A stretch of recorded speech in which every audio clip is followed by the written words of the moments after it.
Hello footy fans, welcome to another episode of Bev's Footy Show for 2017. This episode is for after round 17. Let's get straight into having a look at the episode agenda. I'm going to start off the show by having a look at the round 17 results. Then going to have a look at how those results have affected the latter. Then going to do a stats wrap up, who's leading disposals, marks, goals and tackles after round 17. The 5 talking points of the week to come, some massive points to talk about and for me to give my say on. And then I'm going to finish off the show by having a look at the round 18 matches along with my tips. So let's not muck around, let's get straight into the show, starting with a look at the round 17 results.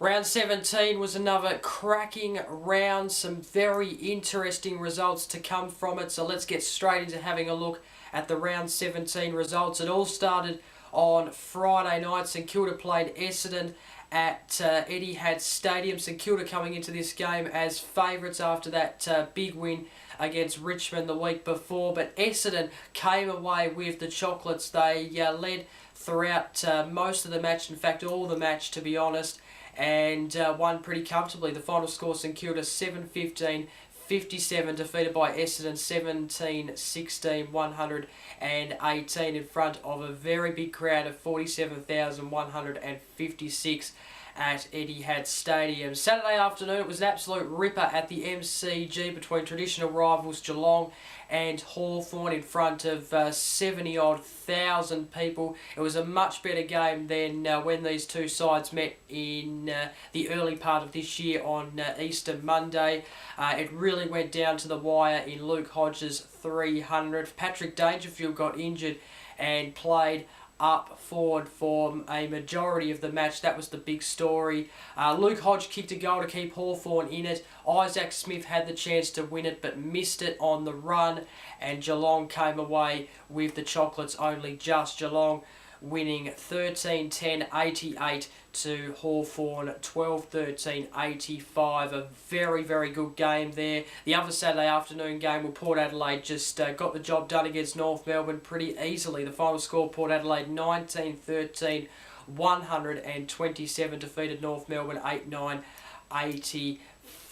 The twilight game was a massive game on Saturday between the Gold Coast Suns and Collingwood. Of course, two underperforming sides this season, two teams who have coaches under the pump, and it was a very close game for most of the way, but Collingwood got away in the fourth quarter in wet, horrible, not horrible, but I guess really wet conditions at Metricon Stadium. Collingwood won, the final score being the Gold Coast Suns 13-10-88, defeated by Collingwood 15-13, 103 in front of just over 17,000 there at a wet Metricon Stadium. Two Saturday night games. The first one was the Sydney Derby between the GWS Giants and the Sydney Swans, and it was a relatively close game, although Swans pretty much led most of the way, and they won the game. The final score being the GWS Giants 12-11-83, defeated by the Sydney Swans 14-12-96 in front of a record crowd at Spotless Stadium for any event. 21,924, beating the previous record that was set in a BBL game last year between the Sixers and the Thunder. I think it was around 21,700. That's the attendance it beat. So this game between the GWS Giants and the Sydney Swans on Saturday night, the biggest crowd event at Spotless Stadium ever in its venue, in its short venue history. The other Saturday night game was at TIO Stadium in Darwin, and the Adelaide Crows really put Melbourne to bed early and didn't really let them back in the match. Melbourne did surge late in the third quarter, early fourth, but the Crows just were able to breeze away with the win. The final score being Melbourne 10-10-70, defeated by the Adelaide Crows 17-14, 116 in front of just over 12,000 there in Darwin. A good crowd turning out for a big event there in Darwin. And then 3 Sunday games to finish off the round. The early one being at Etihad Stadium between Richmond and the Brisbane Lions. The Lions kept themselves in it throughout the game, but Richmond won 16-16, 112, defeating the Brisbane Lions 12-9, 81. The mid-Sunday afternoon game was a massive one for the Western Bulldogs to keep their top 8 chances alive. They conceded the first 3 goals of the match, but then after getting in front in the second quarter, didn't trail for the rest of the match and won by 20 points. The final score, Carlton 9-8-62, defeated by the Western Bulldogs 12-10-82 in front of just over 35,000 there at the MCG. And then the final game was the derby between Fremantle and the West Coast Eagles, and the Eagles won pretty comfortably. The final score, Fremantle 5-14-44, defeated by the West Coast Eagles 11-8-74 in front of just under 39,000 at Domain Stadium in what will be the last ever WA Derby at Domain Stadium. Of course, they're moving to the new stadium next year in Perth, so looking forward to that. The stadium does look absolutely terrific. So some very interesting results there, and well, let's have a look now at how those results have affected the ladder after round 17. Well, the Adelaide Crows have kept their top spot. They lead the ladder in first place on 48 points. Geelong are second. They've actually moved up to second. Geelong, they're on 46 points. And how big will that game be on Friday night between the Adelaide Crows and Geelong? First v second at Adelaide Oval will be an absolute ripper. Third is the GWS Giants. They've fallen to third after that loss against the Sydney Swans on Saturday night. They're on 44 points. We then have fourth Port Adelaide and fifth Richmond. They're both Port Adelaide and Richmond on 40 points. Of course, Port Adelaide having the better percentage than the Tigers. Sixth is the Sydney Swans. So they're looking likely now to make the top 8 after a pretty poor start, 0-6. Remember that, and now they're in the top 8. How remarkable is that? And Melbourne is 7th, and the West Coast Eagles 8th, along with St Kilda 9th. The City Swans, Melbourne, West Coast Eagles, and St Kilda all on the same points of 36, but the City Swans have a better percentage than all of those teams. 10th is Essendon. They've got a really, really good run home, Essendon. I can honestly guarantee you that. And if they can play the way they did against St Kilda and win all those games, they should make the top 8. They have got North Melbourne next week, the Western Bulldogs, Carlton, the Crows, the Gold Coast Suns and Fremantle. At this stage, I only see them dropping maybe one of those games. So it's going to be a huge run home for them.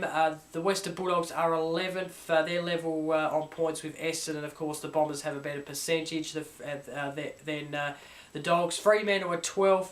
Hawthorn 13th. Collingwood 14th. The Gold Coast Suns 15th. Carlton 16th. North Melbourne are 17th. And then in the 18th spot is the Brisbane Lions. So that is the AFL ladder after round 17. The Adelaide Crows are top of the table. You would think that they are the premiership favourites at this stage. Time now for the stats wrap up after round 17. Let's get straight into it, starting with the leading disposals, and Tom Mitchell leads on 578. Second is Matt Crouch from the Adelaide Crows on 510. Third is Andrew Gaff from the West Coast Eagles on 504. Fourth is Zach Merritt from Essendon on 502. And then fifth is Rory Lard on 500. The leading goal kickers, Lance Franklin leads. In fact, Joe Danaher took the lead from him on Friday night, but Buddy Franklin got it back on Saturday night. He leads with 47 goals. He kicked 4 on the weekend against the GWS Giants. Second is Joe Danaher, who kicked 4 on the weekend as well. He's in second place on 45. Eddie Betts is third on 41. He kicked 2 against Melbourne on Saturday night. So Betts sitting there in third. Ben Brown is fourth on 41 goals. He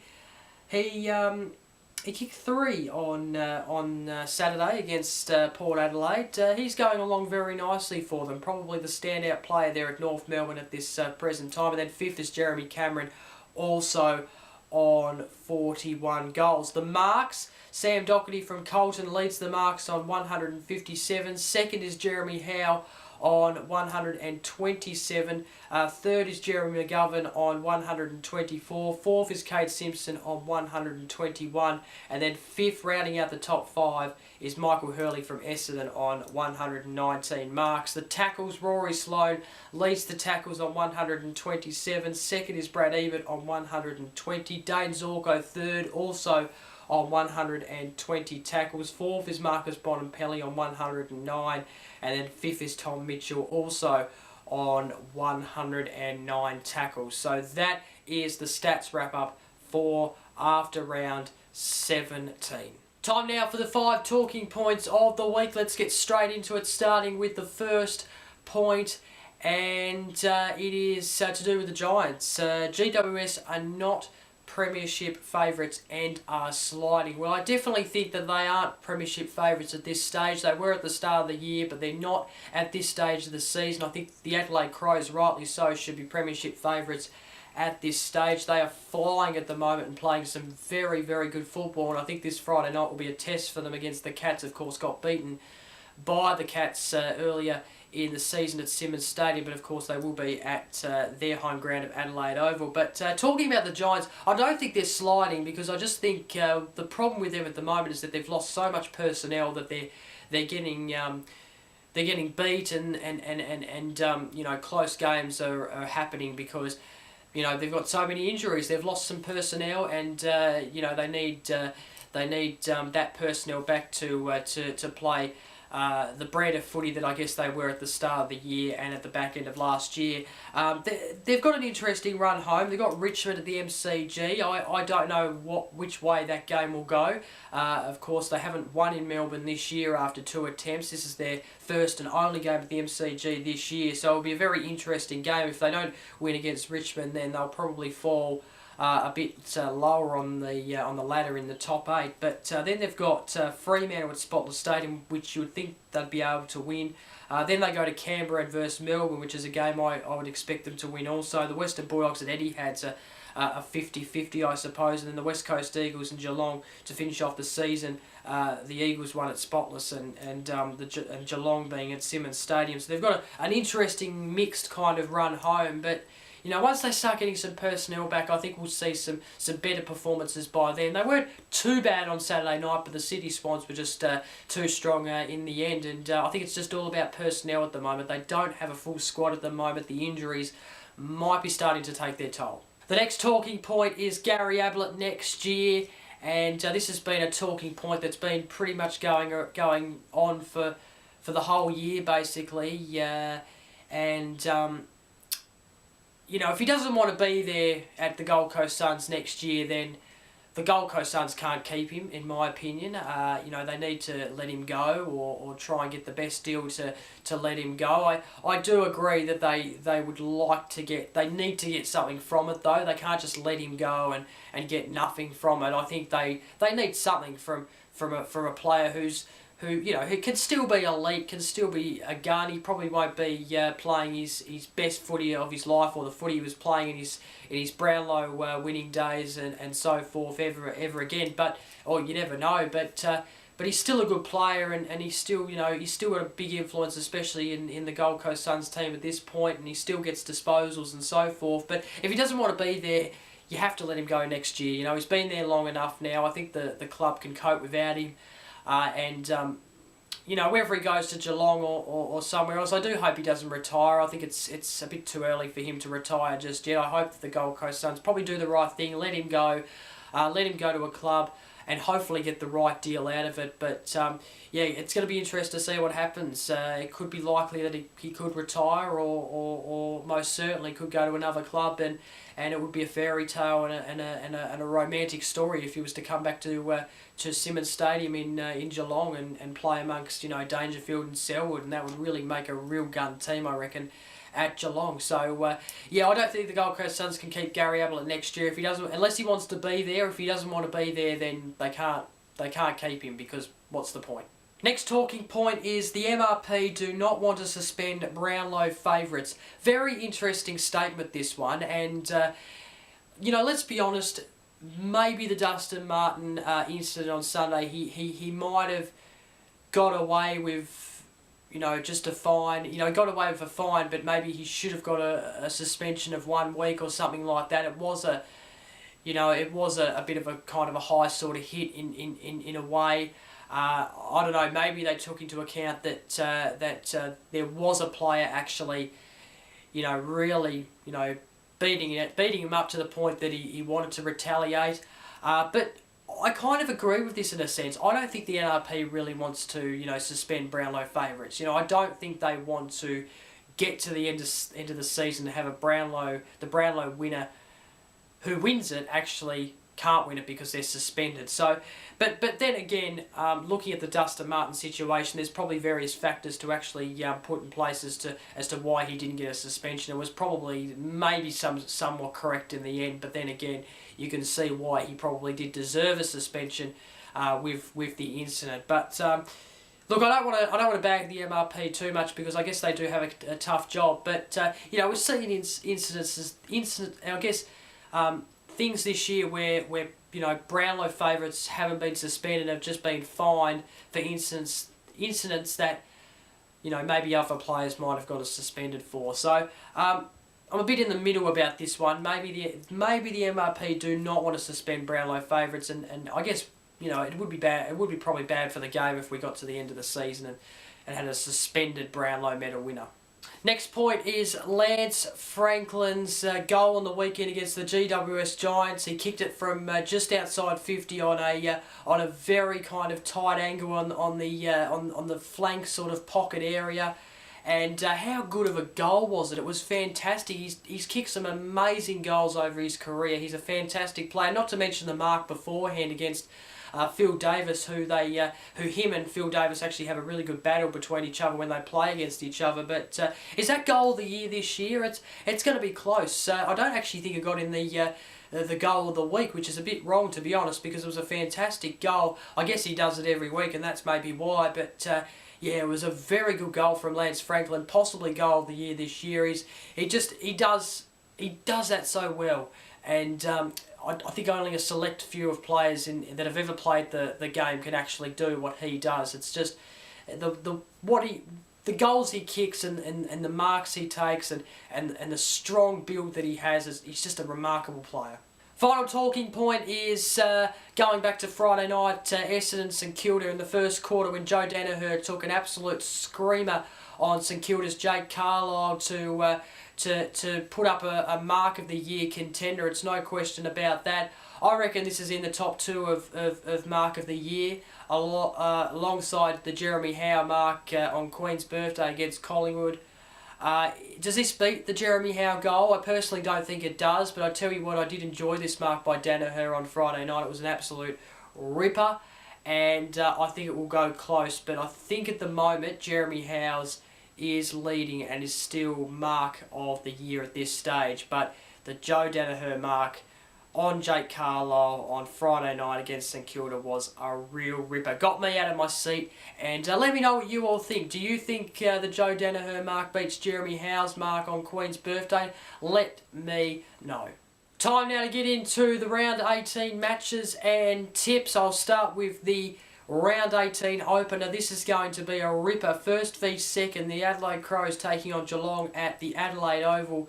7:20pm local, 7:50pm Eastern. You can watch it all on 7 and Fox Footy. It's going to be a ripper. I think it will be a lot better than the the time these two teams met earlier in the year at Simmons Stadium. It is going to be a real good game. Looking forward to this one. I've tipped the Adelaide Crows only just. Geelong have won the recent battles against the Crows, but I think the Crows, if Patrick Dangerfield don't play, then I think the Crows are definite winners. But yeah, I think they're going to win. They've been looking very strong lately, and they've seemed to rise their game from those performances against North Melbourne, and Hawthorn when they lost to those teams. So yeah, they're premiership favourites for me at the moment, and I think they'll win against Geelong, but it should be a really, really tight and good battle.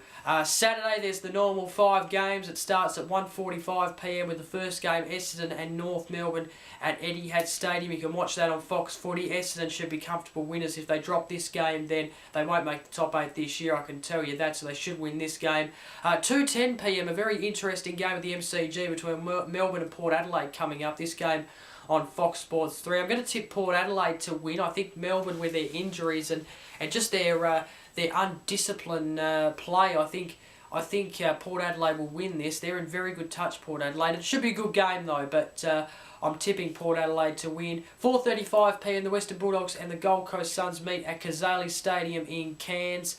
The Western Bulldogs play one game a year at Kazali Stadium in Cairns, so this is the annual event. Of course, you can watch it on Fox Footy. Going to tip the Western Bulldogs, expecting them to win against the Suns and make it 2 in a row. 7:25 p.m. the Sydney Swans take on St Kilda at the SCG. This game on 7 and Fox Footy. I'm tipping the Sydney Swans. This is actually a pride match, so a little bit of meaning in the match on Saturday night.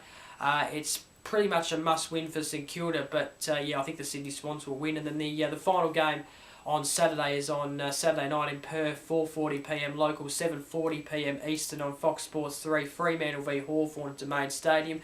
Expecting this to be a close one, but I think Hawthorn will get the job done and win. They're looking really, really nice in the last month or so. Put up some really good battles against some good opposition.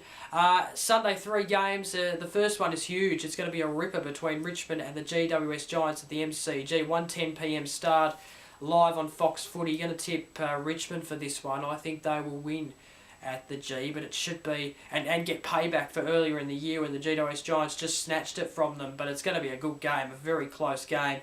And yeah, I'm going to tip Richmond only just. 3:20 p.m. Collingwood and the West Coast Eagles at Etihad Stadium, 7 of Fox Sports 3. When I was looking at this game, I thought, it's in Melbourne. Maybe Collingwood can win this, but I don't think both teams actually have really good records at Etihad as of late. So I'm going to tip the West Coast Eagles, the better side. They should win this, and if they drop this, then they're not good enough to make the top 8, the Eagles, so they need to win this, and I am tipping them to do so. And then the final game of round 18 is at 4:40 p.m. at the Gabba. The Brisbane Lions taking on Carlton. It's at the Gabba. It's on Fox Footy. I was nearly going to tip the Lions, but I think Carlton will win this. It should be a good game, though. It should be close. And, yeah, looking forward to seeing how that game plays out. So that is my tips and the round 18 matches. And that is it for this episode of Bev's Footy Show. Thank you very much for watching. Of course, don't forget to like, comment, share this video, subscribe to stay up to date with a new episode of this every single week. And until next week, enjoy round 18. Some very good games coming up. Really looking forward to it. Until next week, bye for now.